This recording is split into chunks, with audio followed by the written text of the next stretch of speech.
जिन्होंने Patton tank, उस समय का सबसे मजबूत टैंक को उन्होंने गोले से उड़ा दिया था।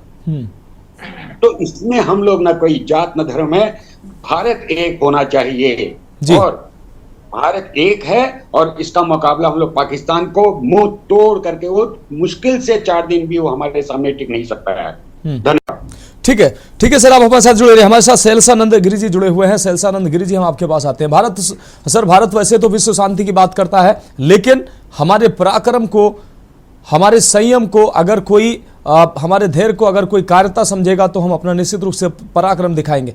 पाकिस्तान में घुसकर हमने टेररिस्ट कैंपों पर अटैक किया और दुनिया को हमने बताया कि हमने न तो सिविलियन पर वार किया है, ना ही सेना पर वार किया है। हमारा टारगेट जो आतंकवादी थे उनको ही हमने निशाना बनाया। लेकिन ये नापाक आतंकिस्तान, हमारा पड़ोसी, अपनी हरकतों से बाज नहीं आया। उसके बाद कल हमारी सेना ने पूरी रात अपना पराक्रम दिखाया है और एक और मैसेज लगातार भारतीय सेना की तरफ से दिया जा रहा है कि अगर फिर से गुस्ताखी अगर करेंगे तो नामो निशान मिटा देंगे। क्या कहेंगे आप?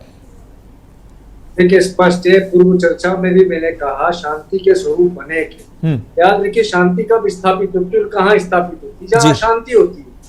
तो अशांति का मूल से दमन करने के लिए कई बार हमें भी आक्रमण का स्वरूप रखना पड़ता है, तैयार करना पड़ता है। तो वो स्थिति भारत के साथ है, उसके ऊपर ये युद्ध थोपा जा रहा है। भारत ने कभी किसी भी विषय में, किसी भी भूमि पर स्वयं होकर के आक्रमण नहीं किया।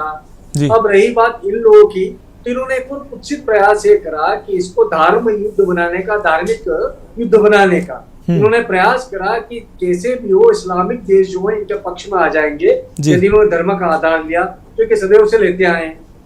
तीसरी स्थिति जो इनका, विदेश मंत्री जो लगातार बोल रहे हैं, भी आज मैंने सुना वो अपनी संसद में बोल रहे थे कि मदरसों के अंदर हमारी दूसरी पंक्ति तैयार है। ये भूल जाते हैं कि हमारे यहाँ के 350 जितने 65% के करीब ये जो युवा हैं, ये युवा यदि खड़े होकर के चिल्ला भी देंगे तो पाकिस्तान बहरा हो जाएगा। ये कहीं भी इनको ये अपने मायने में नहीं है, ना ये तुलना की स्थिति में है, नहीं ये कहीं से भी बराबरी की स्थिति में है। उसके बाद में भी बातें कर रहे शकीब गारले की। तो ये इस प्रकार के लोगों का इस बात पक्का है कि पूरी तौर पर इनका सफाया होना ही होना है। हमने अभी देख रहे थे प्रेस कॉन्फ्रेंस जो थी एमईए की, उसके अंदर बताया कि अपने आप वो धार्मिक बनाते, ये नारा तकबीर के नारे लगाते हैं, ये कहते हैं कि हम ईमान के मुसल्ला में, किस ईमान के मुसल्ला में जब गुरुद्वारे के ऊपर आक्रमण करते हैं, ये स्कूलों के बच्चों को मार रहे हैं, उनको आक्रमण कर रहे हैं, ये यहाँ तक कि मस्जिदों के ऊपर भी आक्रमण कर रहे हैं, ये निरंतर रूप से आम नागरिक के ऊपर आक्रमण कर रहे हैं, ये महिलाओं को ढाल बनाते हैं, बच्चों को ढाल बनाते हैं, कभी रुपया के नाम पर तो कभी विमान अपहरण के नाम पर। तो इनकी नीचता को पूरा विश्व देख चुका है। अब इनके साथ में किसी भी प्रकार का दया रखना भी वही होगा। एक विषैलु उन्मादी पशु को आप प्रयास कर रहे हो तो उससे मित्रता करने की तो सवाल ही नहीं है। इस प्रकार के पशु को जंगल का रास्ता दिखा दिया जाता है, पिंजरे में बंद कर दिया जाता है, उसके बाद में भी यदि वो बगावत करता है तो उसे मार दिया जाता है, क्योंकि संपूर्ण मानवता के लिए कहीं ना कहीं खतरा है। तो पाकिस्तान को तत्काल प्रभाव से हमारी डिप्लोमेसी को ये चाहिए कि वो प्रयास करे। देखिए, अमेरिका हमारे साथ है, ईरान आज मालूम पड़ा हमारे साथ में, चीन भी सामने नहीं आ रहा है, यूरोपियन संघ हमारे साथ है। तो पाकिस्तान को आतंकवादी देश घोषित करने के लिए हमें पूरजोर डिप्लोमेटिक मूव्स अब चालू कर देना चाहिए। वही हमारी जीत होगी, वही हमारी फतेह होगी। और रही बात, आप देखेंगे इनके 3 टुकड़े होने पर बिल्कुल तैयार है, उसकी हमें बड़ी ईमानदारी से, बड़ी खुशी के साथ प्रतीक्षा है। क्योंकि जब तक इनके टुकड़े नहीं होंगे, जब तक इनको एहसास नहीं होगा कि रोटी की भूख क्या होती है और स्वयं का स्वाभिमान क्या होता है, इनके पास स्वाभिमान विषय की तो चीज नहीं है। कटोरा लेकर के 2 दिन युद्ध के हुए और कटोरा लेकर के विश्व के सामने खड़े हो गए, भले ही बाद में वो ट्वीट को डिलीट कर दे या कुछ भी कर दे। 13 दिन तक ये युद्ध लड़े थे और 13वें दिन बांग्लादेश आजाद हो गया था। इनको बोले थोड़ी और ताकत रखिए ना, थोड़ा हमको देखे तो सही। अभी हमने तो सिर्फ अभी एक झांकी दिखाई है, पूरी पिक्चर तो अभी बाकी है। अभी इनको हमें दिखाना है कि इनकी हैसियत कहाँ पर है, ये विश्व के नक्शे पर इनकी औकात क्या है, यह बताना बेहद आवश्यक हो चुका है और यह आवश्यक है। जी ठीक है। ठीक है गिरी साहब, अब हमारे साथ जुड़े रहिए। हमारे साथ वरिष्ठ पत्रकार अशोक चौहान सर जुड़े हुए हैं। अशोक चौहान सर, हम आपके दूसरी तरफ हमारी सेना ने जब पलटवार किया तो 2 घंटे भी पाकिस्तान नहीं टिक पाया, कोहराम मच गया।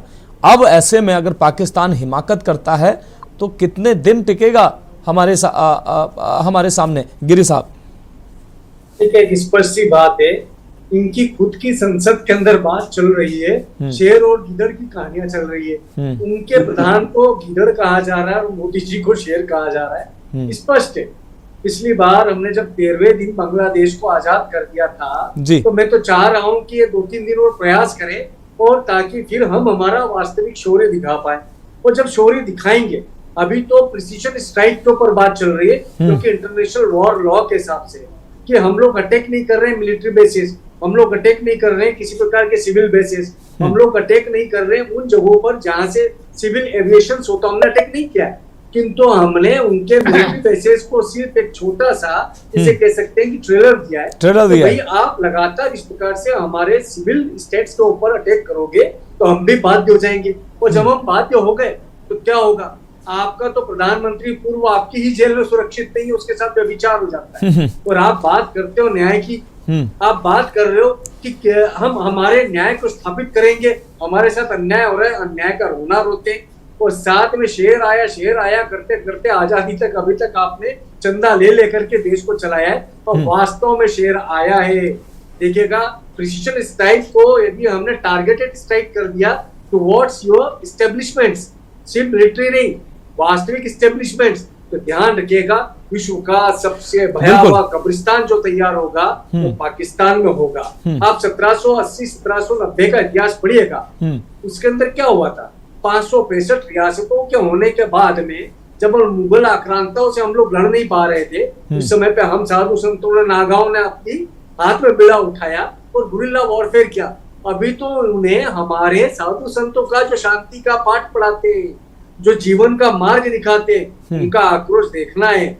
उनका आक्रोश एक बार इन्होंने देखा तो चीन चाहे पीठ पीछे कितना भी हमारे लिए करता हो, श्रीलंका को मिलिट्री बेस बनाता हो, नेपाल को बनाने की बात करता हो, आसपास के छोटे देशों को मिलिट्री बेस बनाने की बात करता हो, किंतु हमारी नागरिकता का शौर्य अभी देखना बाकी है। यदि इन्होंने अभी भी नहीं समझे कि मान करके चलिए कि विश्व के नक्शे से पाकिस्तान अब समाप्त होने की स्थिति में है, वो तो सिर्फ हमारी दया के ऊपर है कि हम चाहते हैं कि हम लोकतांत्रिक है, हम लोग वापस से लोका समस्ता सुखिनः भवन्तु के भाव से चले, वसुधैव कुटुम्बकम के भाव से चले। इसलिए हम बार बार दया दिखा रहे हैं, एक हद होगी और हद पार करने का प्रयास तो बिल्कुल सेल्सा गिरी जी, आपका बहुत शुक्रिया हमारे साथ जुड़ने के लिए। अशोक सर, आपका भी बहुत शुक्रिया। और जी